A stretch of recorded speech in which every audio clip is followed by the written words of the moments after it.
tinyurl.com/packetmirror and sign up. And here's the Wi-Fi information if you don't want to use your own cell phone for a hotspot. And you'll be able to do this lab as we are showing it. So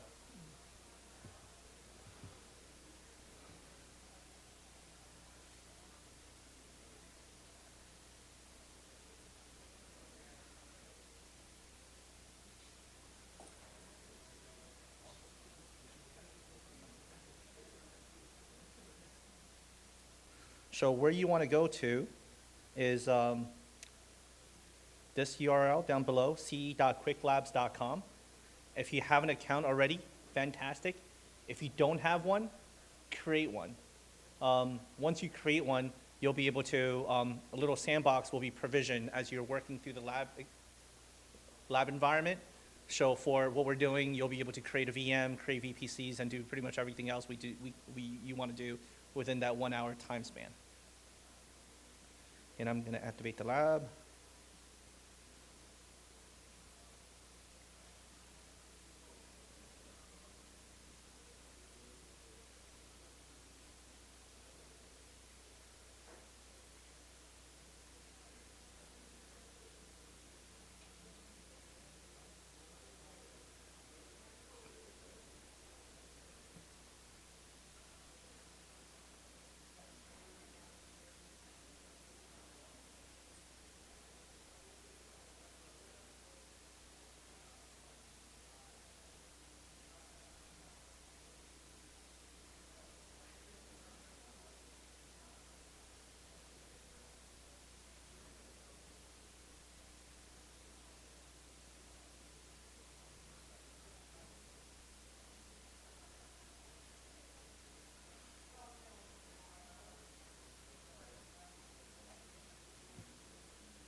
And also, like another thing to note, for those of you that don't have your laptop but still think you want to try this lab on your own to get a little more hands-on exposure, we'll be leaving this exercise on for the week so that you can run it afterwards. So please add your email address here so I can add you to the overall course. Otherwise, you won't have access to the lab itself, right? And the URL here is tinyurl.com/packetmirror.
Good afternoon. How's everybody doing today? Enjoying the conference? Great, great. Well, just a little housekeeping things to go over. Now, for those that are here for the credit, the CEU credit for your certs, there's a scanner in the back of the room. We scan at the end of the presentation. If you're a member of AFCEA, it's automatically, the documentation saying that you were here is automatically sent to you. How many people are members, AFCEA members? Okay. Now, to kind of tell you a little bit about the benefits of AFCEA, the membership, it's only $55, and I think for the year, and I think they have a 10% discount during the conference, and it makes getting the documentation much easier. It's a real supportive crowd, and a lot of different benefits there. So if you are not a member of AFCEA, you still get credit, but you'll have to contact us, and then we'll have to contact AFCEA International and then get the documentation to you that way. So it is a little more difficult to get the credit, but certainly you do, okay? If there's any question, you can ask myself or Paul at the end about getting the certification credits, okay? Next thing, I want to introduce these two fine gentlemen here that have volunteered their time and energy to this conference, and I'll introduce Mr. Ming Ling first. He's a customer engineer at Google. Ming has over 15 years of experience supporting DoD and IC. He's been delivering application platforms based on open source solutions for the past 6 years, and his most recent project is leading the Google Hybrid Cloud project or pilot for DoD. Okay. Sitting next to him is Mr. Chris Groring, and he's also a customer engineer at Google, and he's a passionate technologist supporting the DoD and IC for over 17 years. He's focused on driving mission outcomes, leveraging cloud platforms, data, and modern software delivered continuously in production. So I'm going to hand it over to you all, but thank you again for being here and volunteering your time. Thank you, Mary. Thanks, everybody, for participating and spending time with us. Myself, I'm an engineer in Google, so is my peer, Chris. And between the two of us, we have a lot of experience working in open source solution. So this is a hands-on lab. I know some of you guys have laptops out and some of you don't. It's okay. If you want to go to this URL and register, what we'll do is we will leave the lab open for a week. And then we will close it. And what you'll get with this lab is actually hands-on, a sandbox environment to kind of provision everything we show you today. And then to access the labs itself is ce.quicklabs.com. So you will need to create an account once you get there. However, once you're logged in with the email that you provided in the Google Sheet, you'll be able to see the activated class and participate.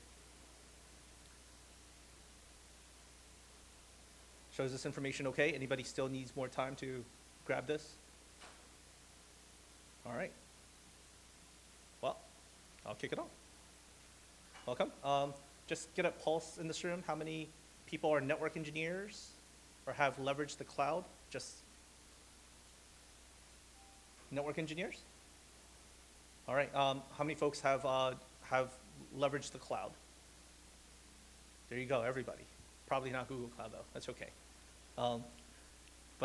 So we're Google Cloud engineers, and what we'll actually deploy today is going to be a bunch of VMs, a bunch of network components, and then we're going to leverage IDS called Suricata.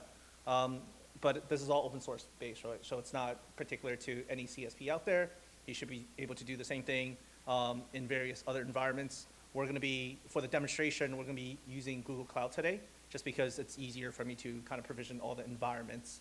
And for your lab exercise, you'll be using Google Cloud as well. It's the same concept. You'll just be able to provision the sandbox a little easier. However, you are just using components such as VMs, networks, and then using the open source IDS for the actual packet monitoring and mirroring. All right, with that said, already had quick introduction already. And here's the sign up link again. The overall solution, it's going to look like this. We're going to drive through this live.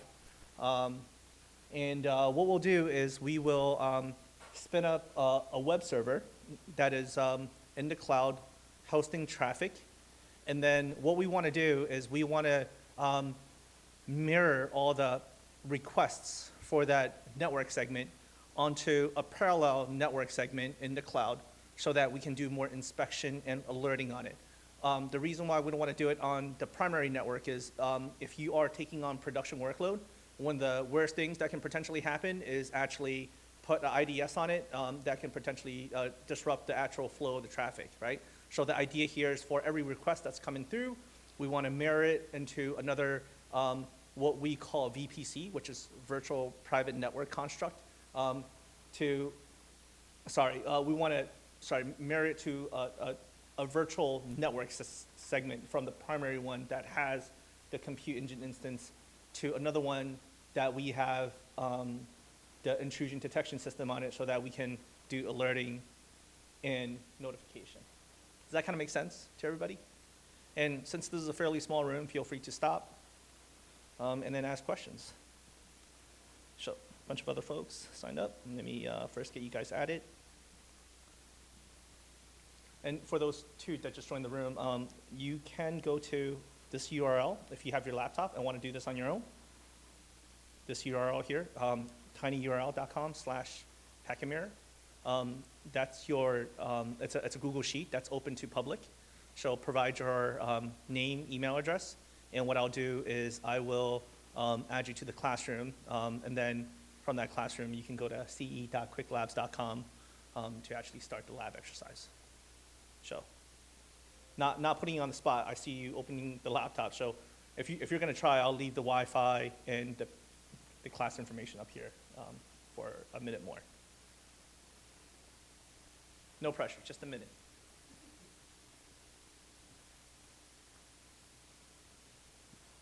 Does everybody in here have like a good handle on what packet mirroring is? And like why that's useful for detecting? Yeah. There you go, Chris. Sorry. That's why we work in a pair. Chris is actually understands what people want. Well, I just figured like I'm looking at the faces and I didn't want to make an assumption about where everybody's coming from. So first of all, packet mirroring, like the alternative to packet mirroring is that you end up with sampling of network packets. You also typically end up with a lot less of a complete picture, not just in terms of the packets going across the network, but headers, other interesting attributes of those packets. And then packet mirroring falls smack dab into intrusion detection and intrusion protection systems. Those are, intrusion detection specifically is built to be able to look at network traffic and try to identify signatures and activity that looks nefarious, that basically a bad actor is executing in the environment. Yes? So basically, what I'm getting is that packet mirroring is a copy of everything into a sandbox and then analyze. Well, packet mirroring doesn't actually do any of the analysis. It's just the construct to be able to almost like multiplex the packets, send them somewhere else and not disrupt what's going on in the actual production or operational environment. And then the intrusion detection system is the thing that's responsible for taking that data and looking for, right? So Google Cloud in this case is doing the packet mirroring. It's a feature you can sort of just turn on. And then Suricata, this open source IDS, IPS solution is the thing that is actually we're going to configure to do the intrusion detection piece. Yep, exactly. Yeah, you can write like rules. There's a whole bunch of default kind of rules out there that represent like known signatures of bad behavior or potentially problematic behavior on the network.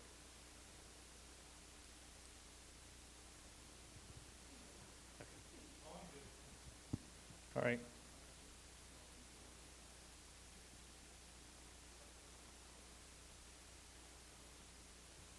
So with that, I'll kick it off.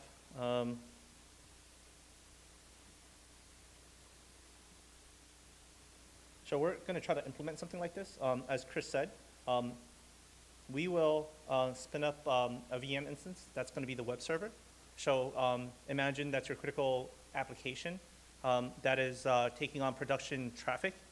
So as Chris said, when you want to do any kind of inappropriate access or behavior from the server itself on how folks are trying to access either your production service or even monitoring the network traffic of the production service itself, it's not advised to do it on the production network itself.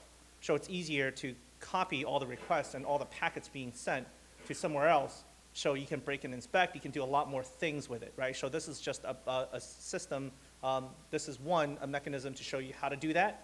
And then two, have a system in play to see how you can actually use the open source solution to see the packet and the various requests that's coming out of the mirror traffic.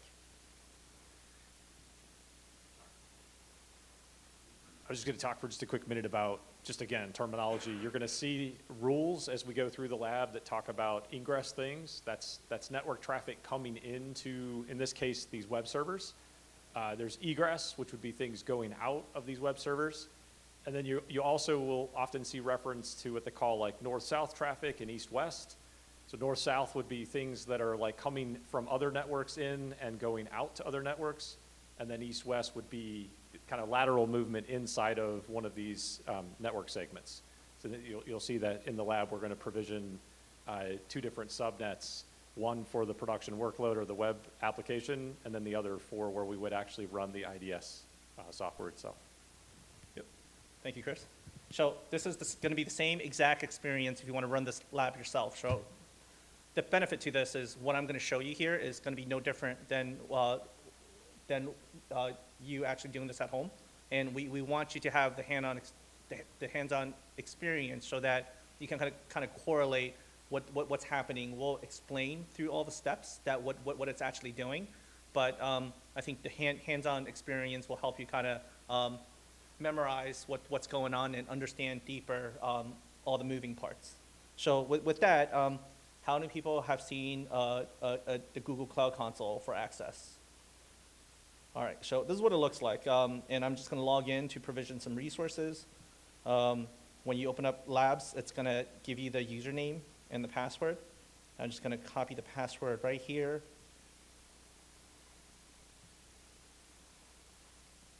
While he's logging in, the cool thing about this quick lab environment is it's a real GCP account.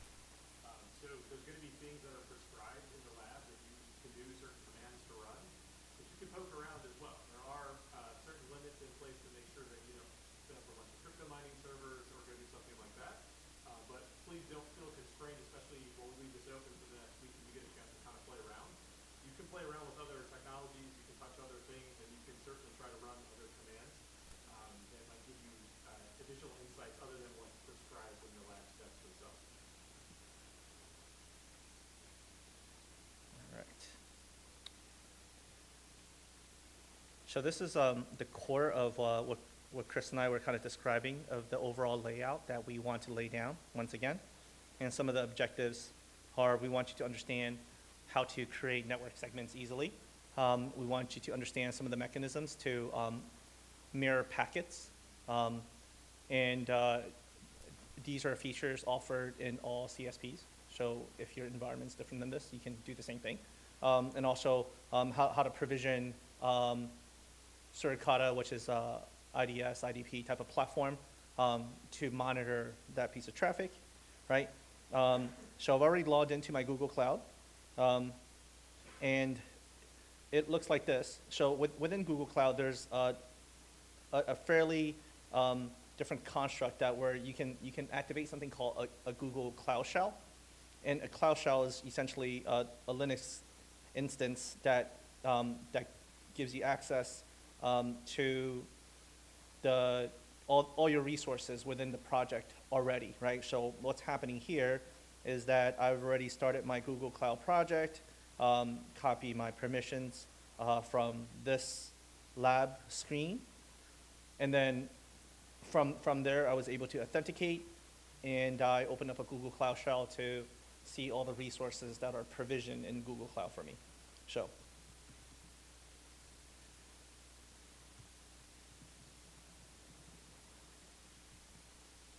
Authorize the API.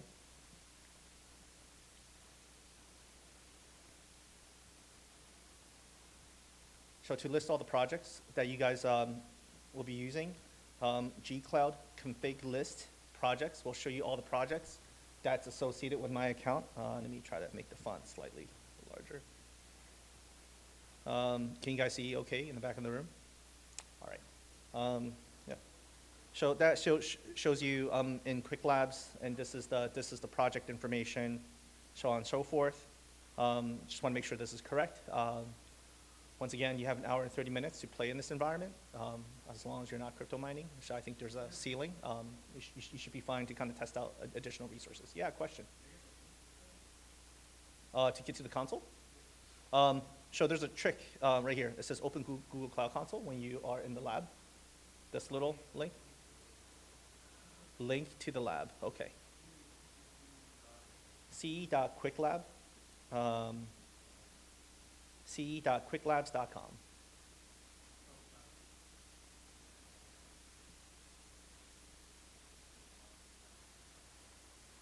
Got it? Awesome. Yep, so the first thing we want to do is we want to build a network, right? So this is a new environment, nothing has been provisioned. We want to be able to provision networks easily, and we're going to pretend we're going to create a new subnet called custom. You want to do that? You can type this out yourself if you are an overachiever and want to test out how accurate you type, or you can just grab the copy command. And here's the command, gcloud compute network create, that's the name, and the subnet mode is custom. The reason we wanted to do custom is we want to define some custom attributes, such as IP blocks, and a bunch of other attributes later. So that's why we're not using automatic. You can use the automatic feature, and I'll just create some of the default settings for you. So after that command is run, you'll see that I have a custom subnet created, and it's in the blah blah blah in the global region. Which environment do we create this in? Yep. All right. So I just created a VPC. It is everywhere. If I do clear. So the second command I want to run is I want to create a subnet called DM Stam. DM Stanford, US West 4, right? So this is the range I want to give it. While that's executing, just for folks that are maybe used to other cloud service providers, the unique thing in Google kind of contrasted to those is that these virtual private networks are a global construct. So you're going to see here that we're not creating different VPCs in different regions. We create a VPC and then we can create subnets that span multiple regions, or it's a global construct. Yep. Thank you. So we're going to create a second one. The second one is where we want to mirror our packets to. So if you notice, the name is going to be DM Stanford -US West 4 -IDS. And based on what Chris is saying, so if your entire cyber operation is in a different part of the US, you don't necessarily have to create all the networks in the same region. You can create it in a different region, and the mechanism will still mirror packets to different parts of Google Cloud. So I'm going to create this one. This is the second one.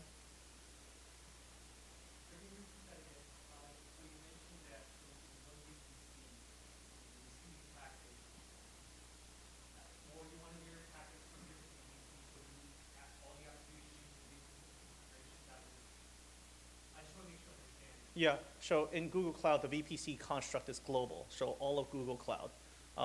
We create a network that's of the custom type in US West 4. It's within a zone of Google Cloud. But if your cyber operation is based somewhere else, if you want to mirror packets somewhere else, your mirror network segment doesn't have to be in the same zone as the one you kind of created in, right? Right, just for example, if this production web app is, we don't have a data center in Honolulu, but just say if your web application is published in Japan somewhere, since we're kind of close to it, and we have a data center over there, however, all your cyber operations back in the US, because the VPC construct is global, you can mirror your packets over to the US for centralization of cyber warfare type of operations, right? You could. Not that you have to, just want to show you the flexibility and the scale of it.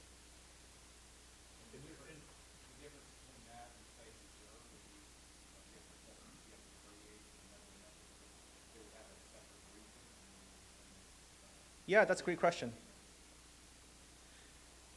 Yeah, VPCs are a regional construct, and so you would have to create, in order to span two regions, you have to create two VPCs, and then you have your associated networks, and then create something like VPC peering. Oh, yes, in order to do that, with GCP, you can still do multi-VPC, but VPCs become less about location, and they become more about security boundaries, control boundaries, governance boundaries. So you can do peer-to-peer and move packets between two different VPCs. But in this case, we're going to stay in a single VPC, but that VPC can span the world. I think that's what we're kind of throwing out. And some of this stuff we're going to give you just in terms of additional insights. So when you're playing, when you're playing around, or if you're contrasting the experience maybe with a different cloud provider that you might be more familiar with, that you kind of understand some of those variances that are maybe I'll say a little more paramount in terms of the experience to what that world would look like in any other environment. Great. So one thing that we have in this lab is if you want to check your progress, there's the little button over here just to make sure you're on the right path, because a lot of these commands will be sequential. So for example, if I don't create a network segment for my IDS, right, it would not work for the rest of the steps. So this is actually a good mechanism to make sure you're on the right path for this lab exercise as you try this on your own. Okay, but one caveat though. Sometimes there's a little bit of latency between when you hit that button and like when whatever it is in the background that's checking the configuration, sometimes they're out of sync, and so you'll get like you still need to complete this step. If you're certain you did do the right steps above that, just pause for a minute, try again. If you continuously run into issues with that, you may, it happens, been through a ton of these, you may have to actually reset the lab, or end it, and then start over again, but it's very rare. But just don't want anybody to be like, oh no, I missed something over and over again, and not realizing there's a little bit of a delay, so it's a delay there sometimes. I think this one's pretty quick though, so maybe not so many issues. How many people in the room are familiar with what firewalls are? So mostly everybody. Well, we'll just kind of go over it at a 2-minute level. So a firewall are essentially a mechanism for you to say what type of traffic needs to come through. So think of it as a front door, right? For mostly all the doors here probably allow somebody that is, I don't know, less than 8 foot tall through the door without kind of bending down. It's the same similar construct where we define the size. So in computer terms, what type of traffic, what type of protocol, what type of port we want to allow into our service, and we define it through a command. So we're going to create a couple on the two network segments. The first one we want to create is we want to allow ingress. So do you guys remember what ingress means, right? So traffic coming in, fantastic. So we want to give it a simple priority. The action here is going to be allowed. And the rules are we're going to allow something called a TCP protocol, port 80 and ICMP to come into my web service, right? And the range here is 0000. That means all of internet. Anybody can come in. We're not limiting it to any access, but we're limiting it in terms of what type of ports they can actually hit our services on. So with that. Yeah. And again, just a caveat, this is not a very secure firewall. So don't run your services on port 80, and generally you might want to rethink allowing generic ICMP traffic from you. But this is a DoD conference. It is probably better than some of the firewall mechanisms they have out there. So the same thing for the IDS network. We're going to set the same rules. We're going to allow ingress priority 1000. It's going to come from essentially anything. We're going to put a tag on it. So tagging is a GCP construct. So GCP, when I say GCP, that means Google Cloud. Allow you to easily tag a resource in the cloud to a particular name. So in this instance, we call it IDS. So this way, when you can pull up everything in Google Cloud by a resource tag to say, I want everything that is under IDS, it would pull up various resources that I've spun up with that tag on it. So this is just an easy way for folks to label resources in the cloud. So I got my firewalls created for these two. Now I got to create one more for the proxy.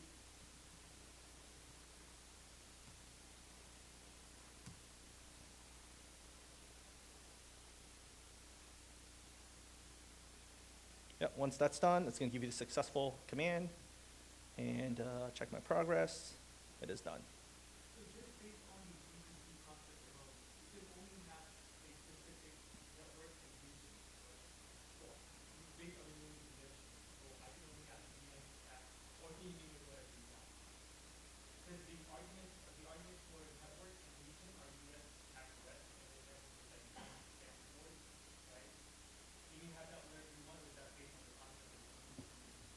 Yeah, so in the flag here, we use the flag for this command. We define region, I believe, if I go up a little bit.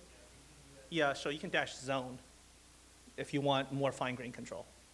So, and regions and zones are discrete enumerated lists. You can't make stuff up about them, but the network name is what we use when we created the VPC. We gave it a name and we can reference it. Yep. Everybody good here so far? Okay. All right, we're going to create a cloud router. So a cloud router is what we configured for packets to actually go through, right? So we're going to create it here, and we're going to create it on the network segment, which we created previously, DM Stanford.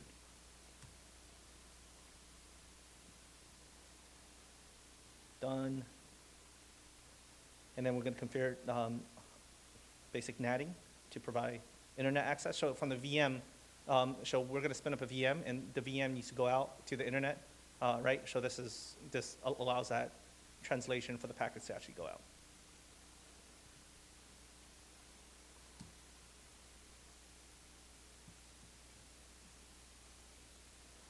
And once this is done, Just in terms of terminology, everybody okay with NAT?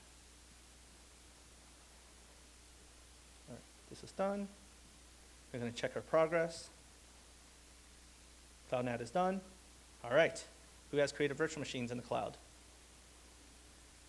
Nobody. We don't say that. No, just kidding. No. It's totally hybrid cloud for us. So it's, as you can see, like a lot of what we do is going to be pretty much open source based. So like hybrid is very much in Chris and I's DNA when we talk to customers about how to leverage cloud properly. But this is what we want to create, right? So if you look at the compute instance, we're going to use the same gcalc command. We're going to say, hey, give me a VM. Give me a VM in US West 4, right? And the network we want to dump this VM for is DM Stanford. And the reason being this VM is actually going to be our web server, right? A bunch of metadata that we kind of want to push this through associated with this demo. We're going to have a basic web page to say this is the startup script. We're going to do apt-get, fetch a bunch of stuff so it can serve a basic HTML page to the end user, right? So this is all we're doing.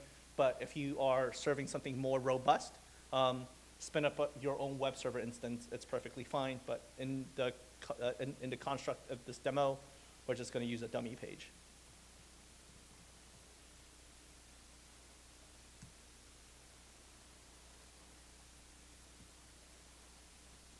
Yep.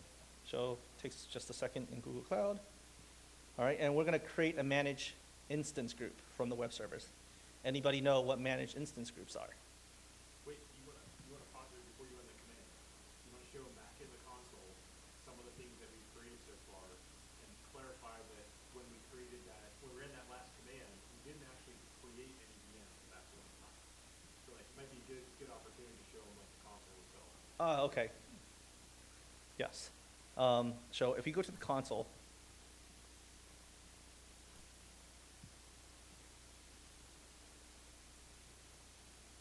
go to Compute Engine, VM instances, what you'll see is that we don't actually have a VM instance created. However, in our last command, we created a template. A template is almost like a VM image, right, from the vSphere world to say, I want to spin up n amount of virtual machines based off of this basic image. In the follow-up question, which I asked earlier about the managed instance, when you want to do scaling in the cloud, because provisioning of resource is so much cheaper, you can just say, I want to have a managed instance of this resource type and associate yourself to this template so you can spin up additional instances and then tie it to a pool. Does that kind of make sense? So that's what this is happening. So if you look at the command, I don't have the VM instances created. I'm going to hide info. But however, I do have an instance template created. And from this template, I can spin up many resources. I don't have to create a template every single time I want to create a VM, but this is just easy if I want to do this repeatedly. You want to show them like the network, I'm just going to show them what you see. Just if you're more of a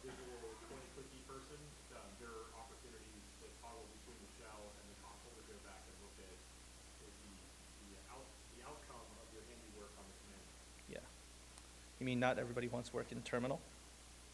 Surprise. All right, so this is DM Stanford. So this is the VPC.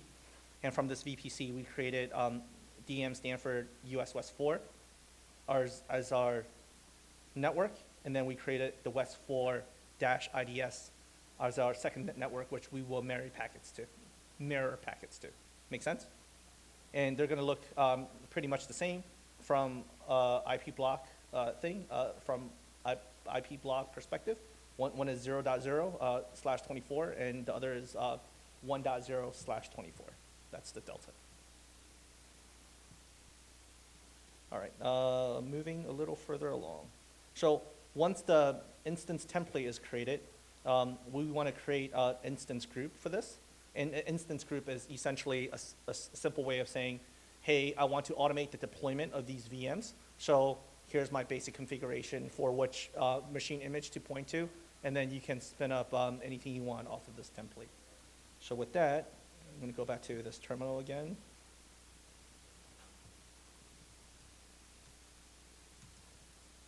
All right, so command is gcloud compute instance groups, manage, create.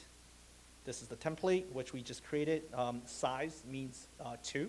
So give me 2 instances of this template, right? So if you compare and contrast, you would have to traditionally have 2 VMs first, and then you would have to manually configure the 2 VMs. Essentially, by creating a template, we've shortened the whole thing to make sure, 1, it's more consistent, and 2, we have the ability to spin up many of these resources on the fly with a single command.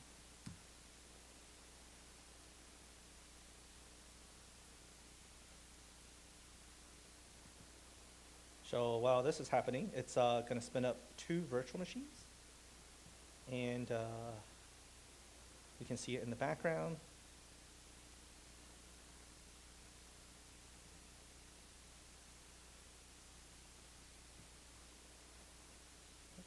Refresh.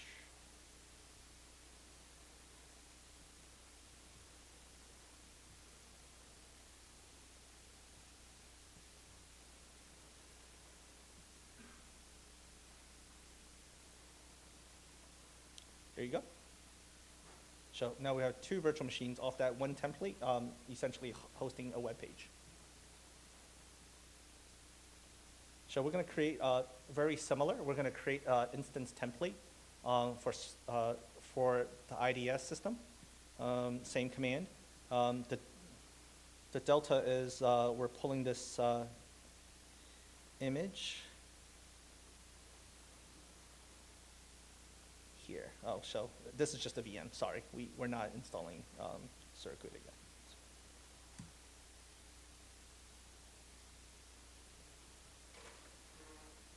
So that image template is created, and similarly, we want to create a managed group to say a minimum size of 1, and it will spin up that VM. But the delta here is that the size here is 1 as opposed to 2 that we did previously.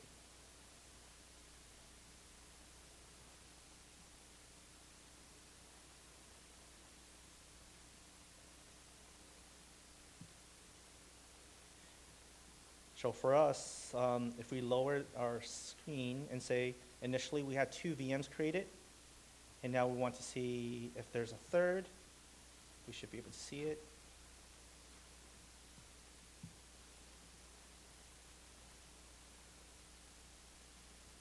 Yep, here's the third one. That's where we're going to install the IDS. Check my progress. So in order for traffic to be balanced against the 2 VMs, we're going to create something called load balancer.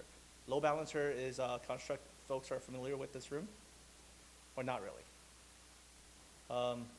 Okay, so not everybody. So load balancer is a mechanism.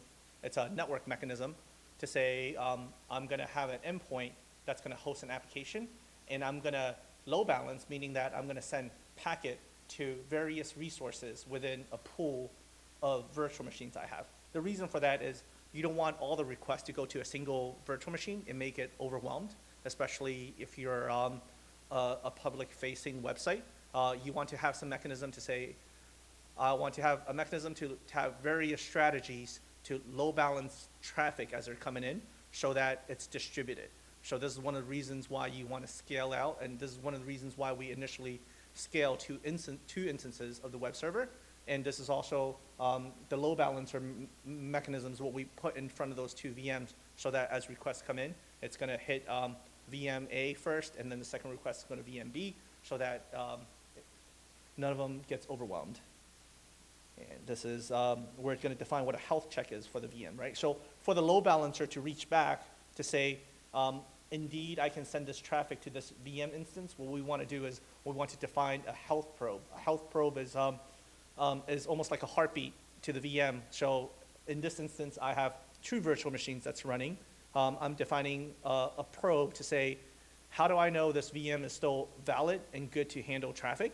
And the probe I'm defining is a basic TCP check on port 80. So what the load balancer will do in the back end is it will just sending a TCP request on port 80 to see if that VM is still responding. If that VM is responding, it means yes, it can indeed send traffic to it, right? So the frequency for that, you can define it yourself, but it's more often than not more frequent than this page, right? So if it's like a front-end, general public-facing application, yes, that's going to happen a lot more often than the health probe in terms of requests that are coming through. But the health probe, you can define various strategies to say once every 5 minutes, once every second, whatever it may be.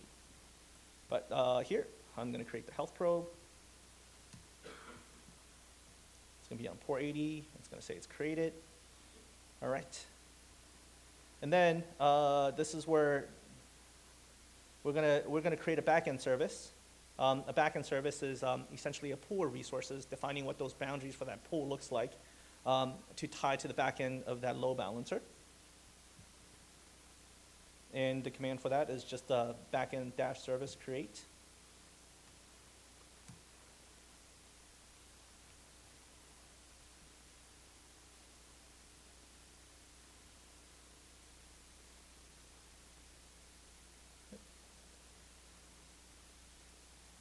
So here's the command. Once the backend service is created, we want to take the VMs we initially created, add them to the pool so they can service traffic for that load balancer, right? They officially become the component that actually delivers business logic to that load balancer.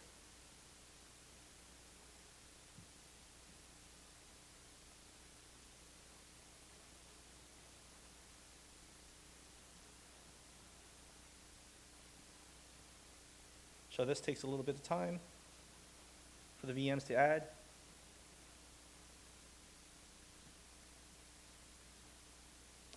So anybody doing the lab have progressed further than where I am right now?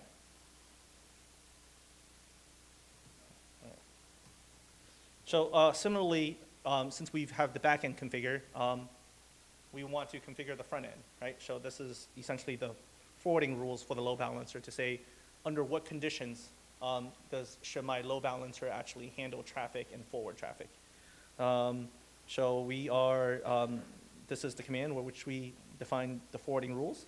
TCP ports all.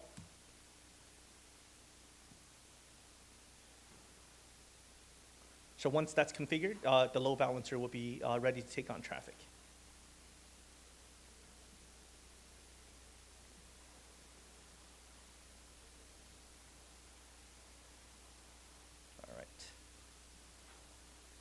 Check my progress. All right. Anybody work with Suricata before? Awesome.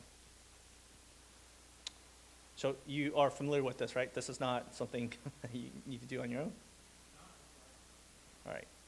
So we're going to SSH to the VM. So we haven't, when we created the instance template, we don't have an instance template with Suricata installed by default.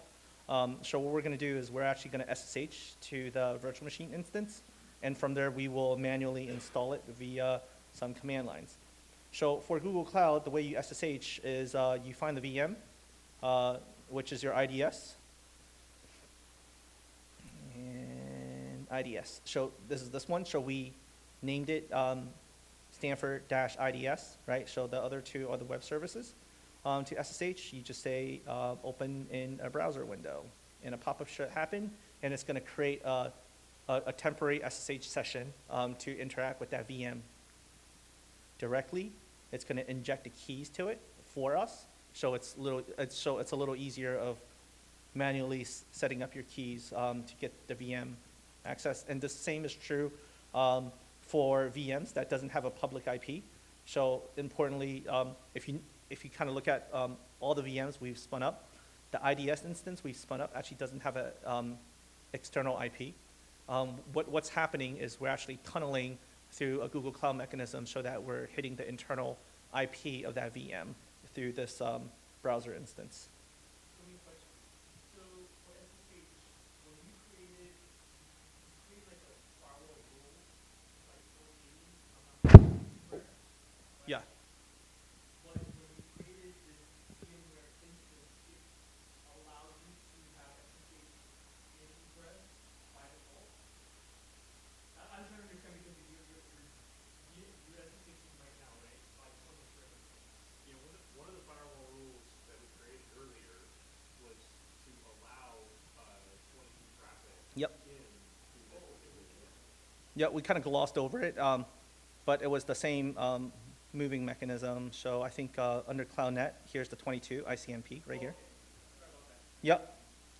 And this source range is actually Google Cloud. So the 35.235.240.0 / 25 is actually just the Google Cloud range. So Specifically, this construct is, in case you're curious, it's an IAP proxy, or, yeah, so that's what allows that tunneling to occur, where we're able to get in through the VM, but it has no public IP address.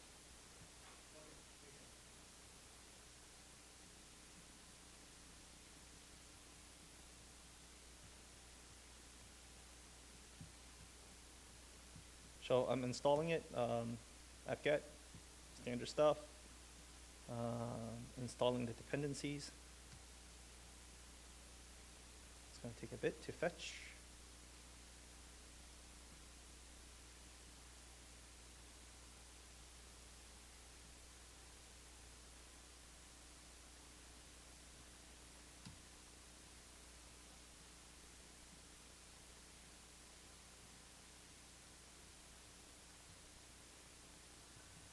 And just for the record, we're having you do a series of manual steps to set this environment up, to expose you to a number of the constructs and to make you very intimately aware of how the environment is set up.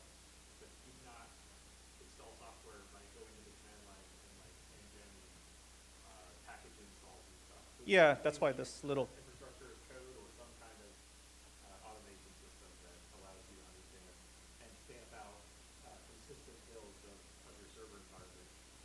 Yep. No more snowflake, no more drift. Yeah, and one thing you guys would notice, like, too bad we don't have a quiz for this session, but if we were ever to run a similar session again, we'll have a quiz to see if you can notice the little nuances and the differences in that software changes so quick. By the time this lab is written and created, there's actually a newer version of Suricata that was out. So if you look at the actual version number, once we get it installed, it's going to be slightly different. But it doesn't break. So to Chris's point, we should automate as much as we can. And I'm just hand jamming so that you guys are aware of all the various mechanisms it takes to get this configured. So this is the actual command to install it. Sudo apt-get install Suricata. Suricata-y. All right, we're going to verify the install to say what's your version number you're running. 6.03. So if you notice, it's 503. So when we pull the most stable, it moved up one release. So we're gonna stop and start the process again.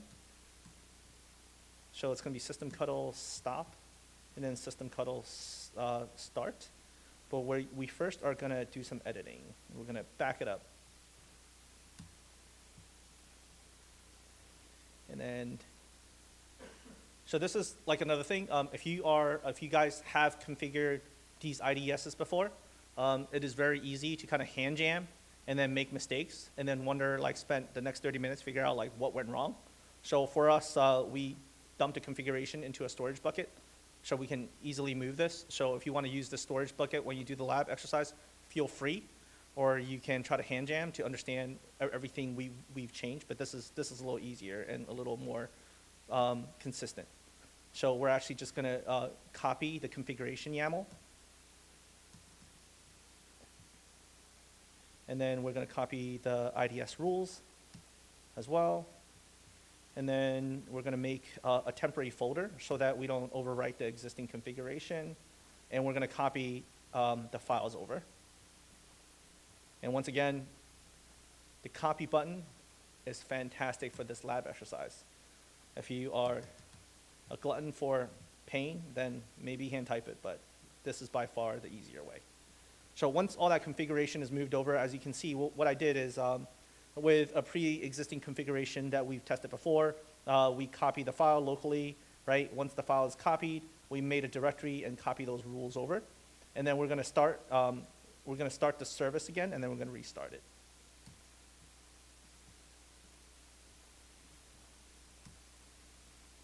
It takes a minute. So we're going to view the rules. Everybody following right now? So we're going to get into a little bit of text files.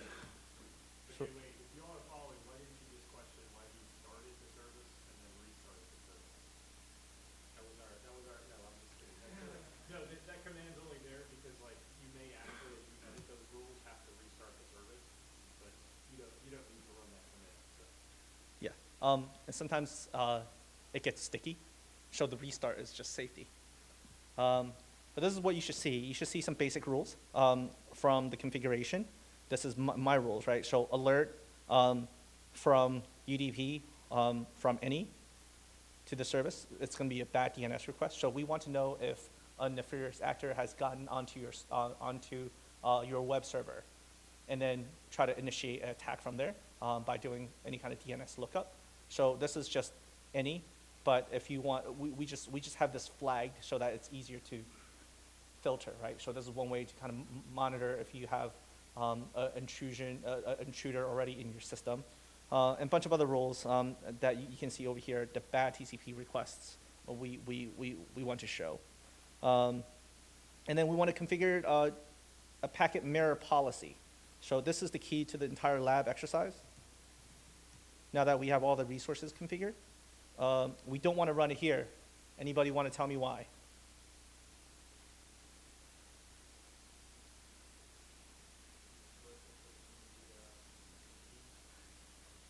Any other takers? We'll make it interesting, and then we try to promise some swag, because now I feel like not a proper Google exercise without some swag. So the reason for it is, if you think about from perspective, right? So I'm actually logged into the virtual machine for my IDS server right now. So when I try to execute this command, I'm not actually authenticated. So it's going to give me a bunch of errors, right? So it does have gcloud installed by default because we're using a Google Cloud machine image by default. So it has a gcloud command added, but it never authenticated me against that user. From a VM perspective, I can get in, I can try to issue a call to the API endpoint, but I'm not authenticated to do anything. So the only way to do this, actually, from the Cloud Shell that we have over here, because Cloud Shell have already injected credentials based on my login, right? So when I open up a Cloud Shell, I've used my admin account to this project, and by creating this Cloud Shell, it assumes the same set of permissions. You can always log out so that the Cloud Shell doesn't have access to it, but that's what's happening. So if I were to execute that command from the VM, as you can see, you get a bunch of errors. So I'm going to execute the same command over here. I'm going to create a rule called packet mirroring, and I want to mirror. We're going to do a collector DB, collector load balancer, and we're going to copy from one network to another network. With that, execute.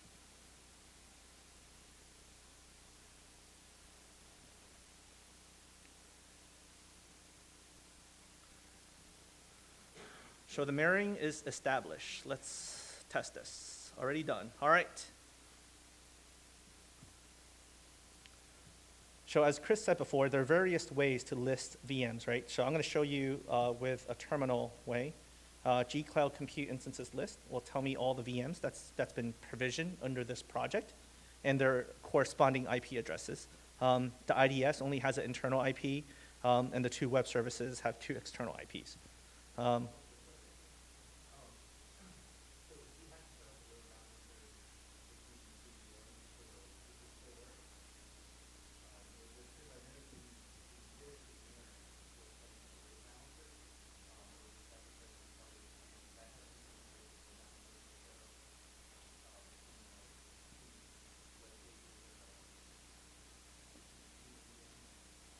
the load balancer that gets set up in there is specific to an internal load balancer that's required for the packet mirror.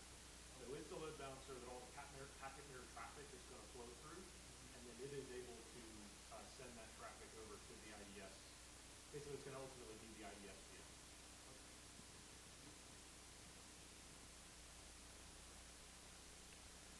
Yep, so this is how you list it, and with the Cloud Console perspective, I can refresh here.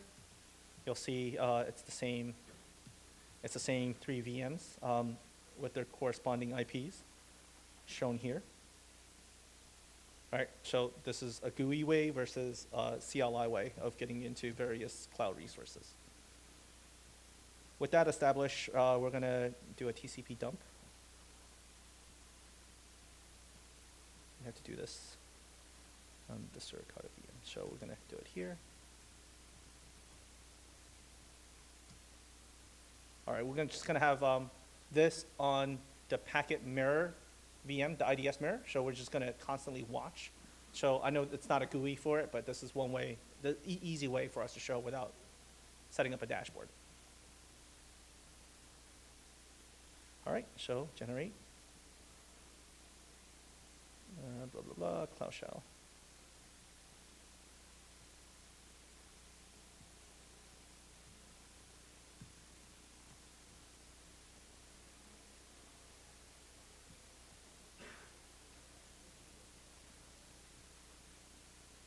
So let's ping one of the web addresses for the web address.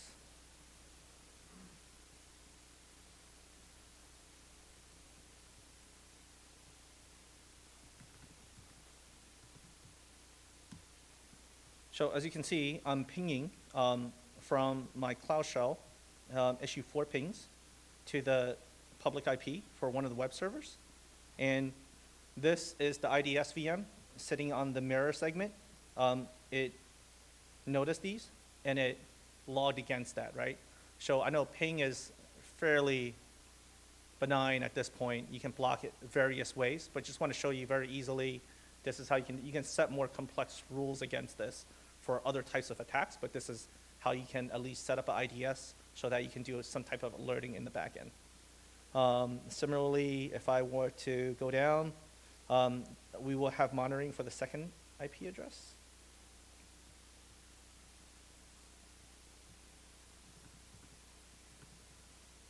This is the second one at .252, right? So via the load balancer, it's draining to the same IDS instance. Quick question. He's only sending 4 ping packets for ICP requests.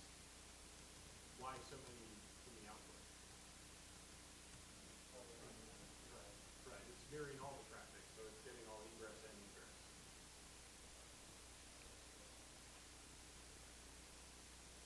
All right, so we're going to go to fire up a browser.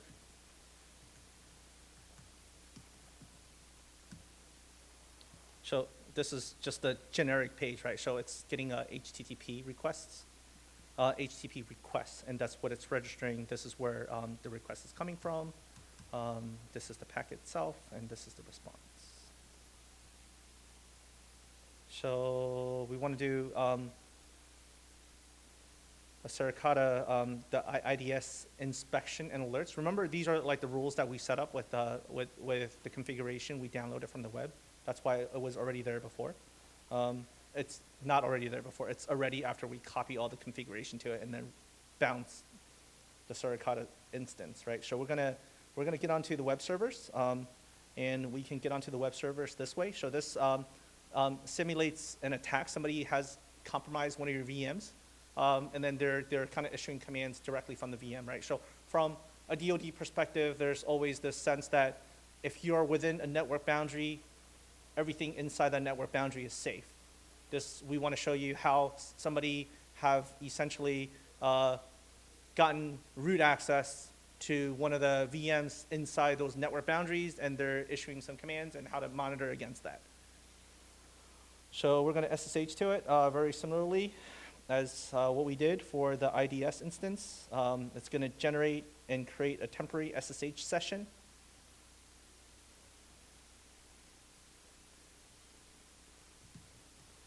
Yeah, here we want to do dig 888. So remember our rule before, we watch for 888, right? Show any kind of pings to the DNS. So we got an instance, we got a response, and then we want to quit out of this. So this is the IDS instance. We want to Control-C out of this. We want to kind of just grip the JSON file that contains all these lookups to see what's going on, right? Bad UDP DNS request. So it's already registered in the mirror segment. So this is how you can instrument something to watch compute instances within your network boundaries. And from the web server, we want to do the same thing. We want to say, hey, I am attacker. I have compromised one of your web servers. I want to telnet, right? I want to telnet to various other resources, either outside the network or within the network. So I'm going to do here, telnet, and then going to have to break because I actually don't have any listeners on 100.64.1.1. And then same thing to grip bad TCP. So you can set up alerting based off of this, but this event is captured in the mirror network and shows you the timestamp. So we're gonna ping the web service again, but this time ICMP.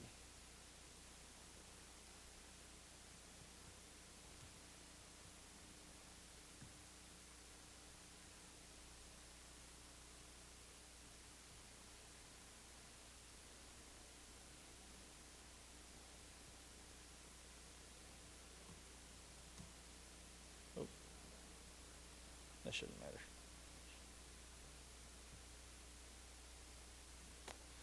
All right.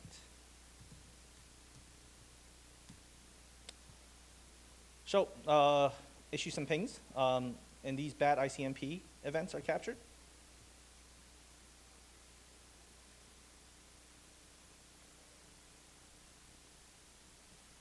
And then if we go there to go to /index.php, so this is a generic page. So it's going to be not found. So this is for folks that's kind of probing your endpoints on a web service address, right? So if there's kind of exploit vulnerability or backdoor somebody may have injected into your web service instance, you can set up some type of triggering where they're trying to get to a page they're not supposed to. And so we went to a bad website, /index.php, which doesn't exist on the web service instance. We can also see that event being captured.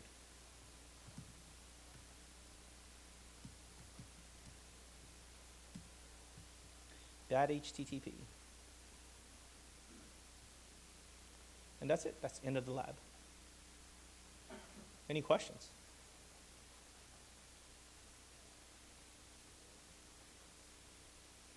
No questions. All right, then I'll go back to the slides real quick. Assume everybody's good. Shall we do a quiz now that we have a little bit of time to see who gets it? How do you want to do this? For some swag. Yeah.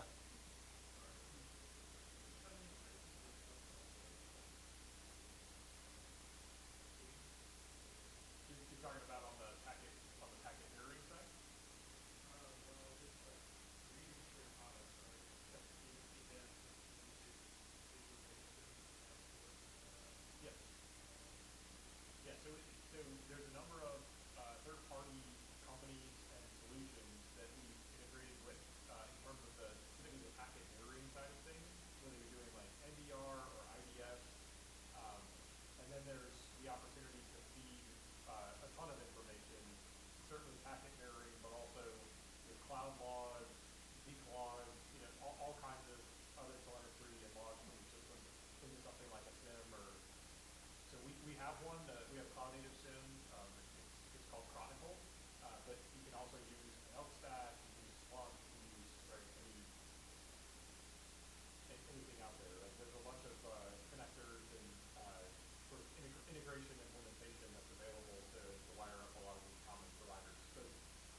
Yeah, so at the end of the day, all these logs are captured locally on the IDS VM, but we can train them in a centralized logging system with proper tagging, and that can feed your SIM system.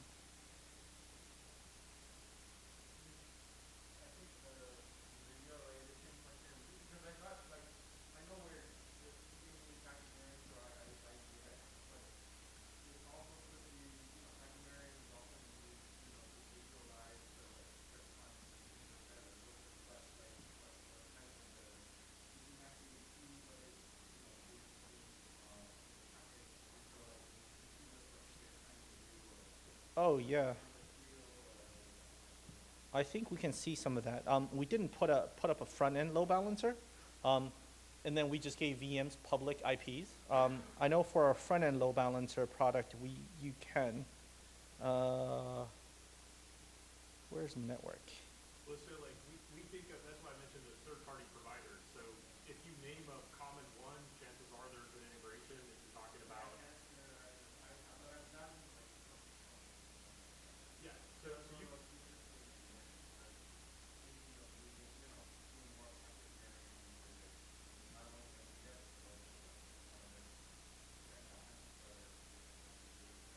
yeah, well, a lot of times you would feed it into like an NDR, and then have that NDR feed a SIM along with a bunch of other DR inputs. The other common use case for packet mirroring is also to look at like telemetry. Like you said, just even understanding performance, different characteristics of the traffic and what's going on in your network, not necessarily looking for nefarious actions. Yeah, this is what I'm trying to show you over here. So this is an internal load balancer. I wasn't sure if it was able to bring up any topology, but if you are running an external load balancer, you'll be able to see the topology on which requests are coming through. We would even break it down to from which region of the world these requests are coming through, and whether they're being rejected by the load balancer or let all the way into just due to firewall rules, right? So various firewall rules you can set. It can show you the basic response of that request. Or if it made it all the way to your web service instance. But for the purpose of this lab, because we want to show IDS and not load balancing, so we didn't throw it in there. But this is how you would do it. This is how you would see the topology and the performance dashboards. And going to the other question about not necessarily SIEM, but if you have your operations team running something like a site reliability engineering practice, these are like critical information that will be valuable to detect any type of outage in your system. Sure. All right, so any other questions? What's the best way to have a quiz now that we have extra time? I didn't prepare for this either, so we're in uncharted territory. All right, who has finished the lab? This is a little unfair. Who has actually finished the lab?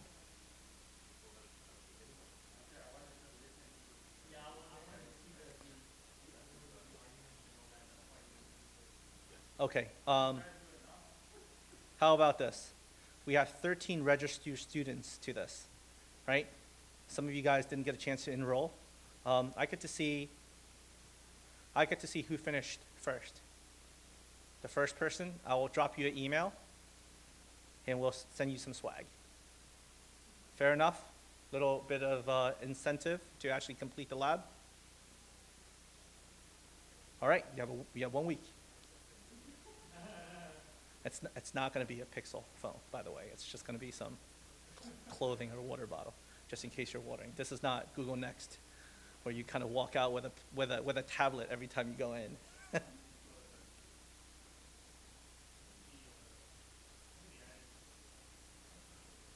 Yeah, sure.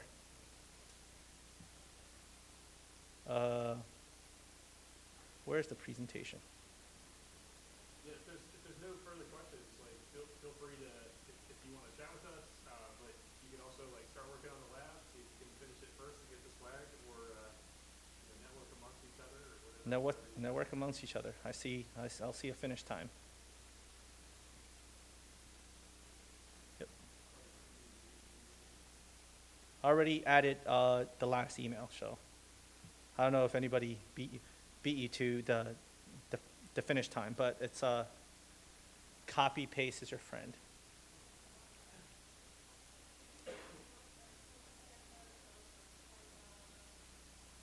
The credit?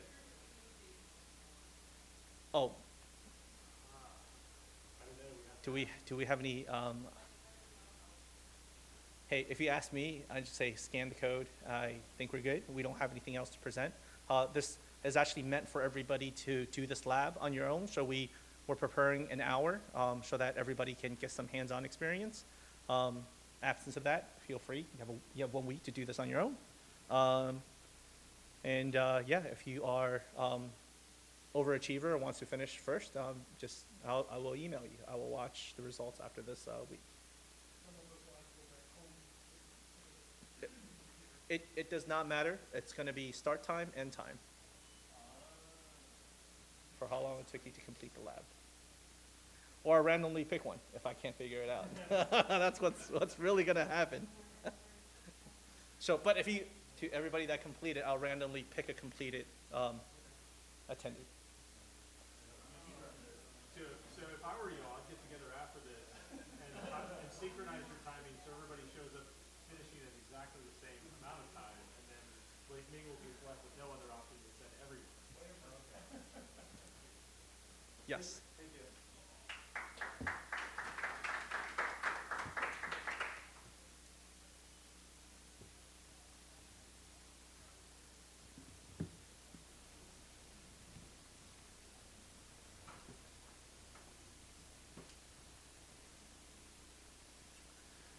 You didn't think we were going to get this? Be a presenter. Yeah. We're going to wear it every day. So we're invited back to do other ones.